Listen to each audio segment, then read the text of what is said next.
दोस्तों नमस्कार, मैं डॉक्टर राकेश पूनिया आज आपके सामने एक सब्जेक्ट फिजियोलॉजी का एक छोटा सा टॉपिक लेके आपके सामने हाजिर हुआ हूँ।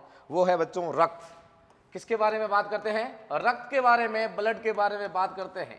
आखिर ब्लड है क्या, रक्त क्या है, इस रक्त के बारे में बात करते हैं। रक्त का क्या करते हैं अपन, वर्गीकरण। अब इस रक्त के अंदर दो भागे होंगे। कितने भाग होंगे बच्चों? दो। और रक्त में बच्चों एक भाग होगा जिसको बोला जाता है प्लाज्मा। क्या बोला जाता है बच्चों? प्लाज्मा। रक्त के अंदर एक भाग को बोला जाएगा प्लाज्मा और दूसरे भाग को बोला जाएगा बच्चों जिसको बोला जाता है कणिकाएं। क्या बोला जाएगा बच्चों? कणिकाएं। तो बच्चों कोशिकाएं हैं, कणिकाएं। तो रक्त के अंदर दो चीज होगा, एक को बोला जाता है रक्त में प्लाज्मा होता है और एक को बोला जाता है जिसके अंदर कणिकाएं होती है, जिसको क्या बोला जाता है बच्चों? सेल बोला जाता है। क्या बोला जाता है? सेल। तो कोई भी रक्त है इसके अंदर दो भाग होगा, एक होगा प्लाज्मा और एक क्या होगा बच्चों? कणिकाएं। जो बच्चों सर्वाधिक भाग होता है वो कौन सा होता है? प्लाज्मा। प्लाज्मा में मैं कह सकता हूं बच्चों 55% से लेके 60% वाला जो रक्त का भाग है वो कौन सा बच्चों? प्लाज्मा। जबकि बच्चों सेल में जो भाग होता है वो कितना होता है बच्चों? 40 से 45%। कितना बच्चों? 40 से 45%। तो बच्चों रक्त के अंदर दो भाग है, एक को बोला जाता है प्लाज्मा, एक को क्या बोला जाएगा? कणिकाएं। अब बच्चों प्लाज्मा से अपन बात नहीं करते हैं, अपन बात करते हैं कणिका के बारे में। किसके बारे में? कणिका में। ये बच्चों कणिकाएं ये मुख्यतः कितने प्रकार की होती है? आपके तीन प्रकार की। कितने प्रकार की? तीन। एक को बोला जाता है आरबीसी, एक को बोला जाएगा डब्ल्यूबीसी और एक को बोला जाएगा बच्चों प्लेटलेट। क्या बोला जाएगा बच्चों? प्लेटलेट। तीन प्रकार की बच्चों यहाँ पे रक्त कणिकाएं होती है। रक्त कणिका कितने प्रकार की बच्चों? तीन प्रकार की। एक को बोला जाता है आरबीसी, एक को बोला जाता है डब्ल्यूबीसी, एक को बोला जाता है प्लेटलेट। आरबीसी का कई बार एग्जाम में पूछा जाता है, इसको क्या बोला जाता है? इरिथ्रोसाइट। क्या बोला जाएगा बच्चों? इरिथ्रोसाइट। आरबीसी को बोला जाएगा इरिथ्रोसाइट। उसी प्रकार से डब्ल्यूबीसी को क्या बोला जाएगा बच्चों? ल्यूकोसाइट। क्या बोला जाएगा बच्चों? ल्यूकोसाइट। डब्ल्यूबीसी को बोला जाता है ल्यूकोसाइट। आरबीसी को बोला जाएगा इरिथ्रोसाइट, डब्ल्यूबीसी को बोला जाएगा ल्यूकोसाइट। और बच्चों इस बार जो आपके आरबीसी में एग्जाम आया था प्लेटलेट को बोला जाता है बच्चों थ्रोम्बोसाइट। क्या बोला जाएगा? थ्रोम्बोसाइट। तो आपके सामने बात कर लेता हूं कि भाई रक्त के अंदर दो भाग है, 55% से 60% होता है प्लाज्मा और बच्चों कणिकाएं हैं जो अर्थात कोशिकाएं होती है वो बच्चों कितनी होती है आपकी? वो है 40 से 45%। आरबीसी जिसको बोला जाता है लाल रक्त कणिकाएं। कौन सी बच्चों? लाल रक्त कणिकाएं। जो लाल रक्त कणिकाएं हैं वो बच्चों जिसको वैज्ञानिक नाम है इरिथ्रोसाइट। उसी प्रकार बच्चों श्वेत रक्त कणिकाएं। कौन सी बच्चों? श्वेत रक्त कणिकाएं। श्वेत रक्त कणिकाएं हैं जिसको बोला जाता है डब्ल्यूबीसी, इसका वैज्ञानिक नाम है ल्यूकोसाइट। उसी प्रकार बच्चों एक होती है प्लेटलेट। कौन सी होती है बच्चों? प्लेटलेट, जिसका नाम है बच्चों थ्रोम्बोसाइट। कौन सा बच्चों? थ्रोम्बोसाइट। ये बच्चों प्लेटलेट क्या करती है? रक्त का धक्का बनाती है। क्या करती है बच्चों? रक्त के धक्के निर्माण में, रक्त के जो धक्के निर्माण में जो आपकी रक्त कोशिकाएं है वो कौन सी होती है बच्चों? प्लेटलेट। कौन सी कोशिका होती है? प्लेटलेट। अब बच्चों बात कर लेता हूं, मैंने बोला बच्चों आपके तीन होती है जिसमें डब्ल्यूबीसी की बात करता हूं। किसकी बात करता हूं बच्चों? डब्ल्यूबीसी। अब बच्चों डब्ल्यूबीसी के कई प्रकार है। कितने बच्चों? कई प्रकार। डब्ल्यूबीसी मुख्यतः दो प्रकार की होती है। कितने प्रकार की? दो। एक को बोला जाता है ग्रेन्युलोसाइट। क्या बोला जाएगा बच्चों? ग्रेन्युलोसाइट। और एक को बोला जाएगा ग्रेन्युलोसाइट। दो प्रकार की बच्चों यहाँ पे डब्ल्यूबीसी है। एक को बोला जाता है बच्चों, क्या बोला जाता है? एक को बोला जाता है ग्रेन्युलोसाइट। अर्थात इसमें क्या पाए जाएंगे बच्चों? इसमें बच्चों पाए जाएंगे छोटे छोटे कण पाए जाएंगे। जो कण पाए जाते हैं उसको बोला जाता है ग्रेन्युलोसाइट डब्ल्यूबीसी। और जिसमें बच्चों ग्रेन्यूल नहीं पाए जाते हैं, ग्रेन्यूल अनुपस्थित होते हैं, जिसके अंदर ग्रेन्यूल नहीं पाए जाते हैं, छोटे छोटे जो आप कणिकाएं नहीं पाई जाती है, उसको बोला जाएगा ग्रेन्युलोसाइट। तो आपको बता देता हूं डब्ल्यूबीसी मुख्यतः दो प्रकार की है। एक के अंदर जिसके अंदर छोटे छोटे ग्रेन्यूल पाए जाते हैं वो है बच्चों आपका ग्रेन्युलोसाइट डब्ल्यूबीसी, और जिसके अंदर ग्रेन्यूल नहीं पाया जाता है वो है ग्रेन्युलो।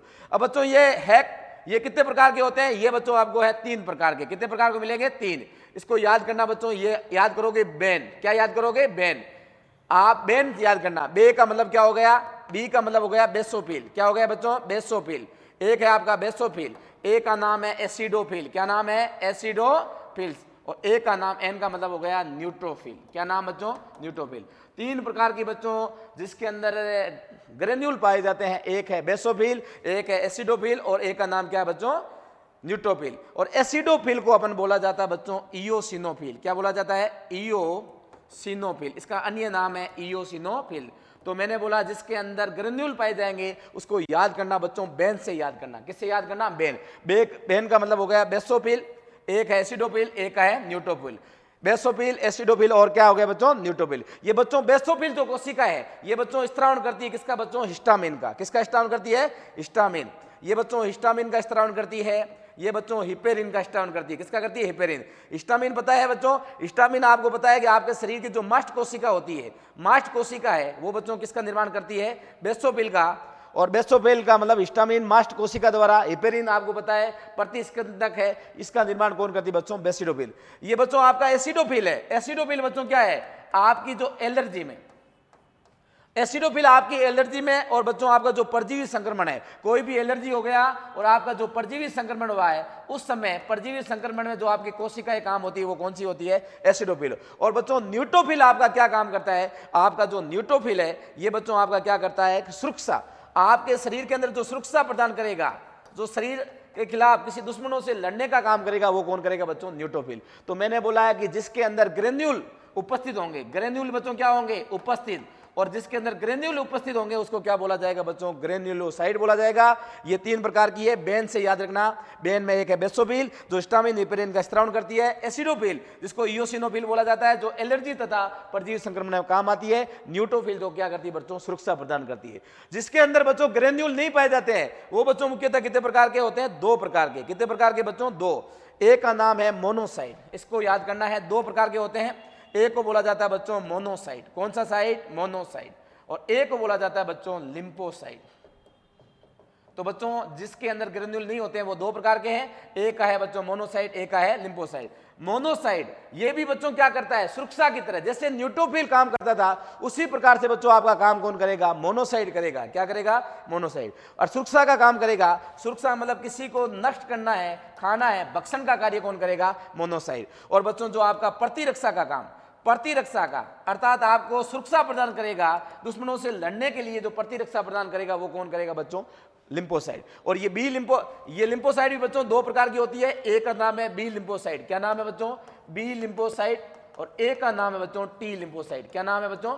T lymphocyte. ध्यान रखना ये भी 2 प्रकार के बी लिम्फोसाइड। बी लिम्फोसाइड का निर्माण होता है अस्थि मज्जा में। कहां पे होता है? अस्थि मज्जा में। और टी लिम्फोसाइड का निर्माण होता है बच्चों थाइमस में। कहां पे होता है? थाइमस में। ये भी आपको ध्यान रखना है। तो डब्ल्यूबीसी भी बच्चों कितने प्रकार की होगी? 2 प्रकार की, जिसमें ग्रेन्यूल पाए जाएंगे जिसको बोला जाएगा ग्रेन्यूलोसाइड, जिसमें ग्रेन्यूल नहीं पाए जाएंगे एग्रेन्यूलोसाइड। ये बच्चों 3 प्रकार की, बेन, बेसोफिल, एसिडोफिल, न्यूट्रोफिल। सुरक्षा की प्रथम जो पंक्ति है वो है न्यूट्रोफिल। बेसोफिल बच्चों क्या करती है? हिस्टामिन हिपेरिन का स्त्रावण करती है। एसिडोफिल बच्चों एलर्जी तथा परजीवी में काम आती है। इसमें बच्चों जिसके अंदर ग्रेन्यूल नहीं होगी जिसको एग्रेन्यूलोसाइड बोलता है, ये 2 है मोनोसाइड, एक है बच्चों कौन सा? लिम्फोसाइड। भक्षण का कार्य करेगी मोनोसाइड और प्रतिरक्षा का काम कौन करेगी? लिम्फोसाइड। अब बच्चों आपने देखा होगा ये जो लिम्फोसाइड सर्वाधिक किसमें पाई जाती है? तो बच्चों लिम्फोसाइड बच्चों सर्वाधिक पाई जाती है रूमिनेट जानवर में। कौन से जानवर में? रूमिनेट जानवर में, स्यूडो रूमिनेट जानवर में, स्यूडो रूमिनेट में।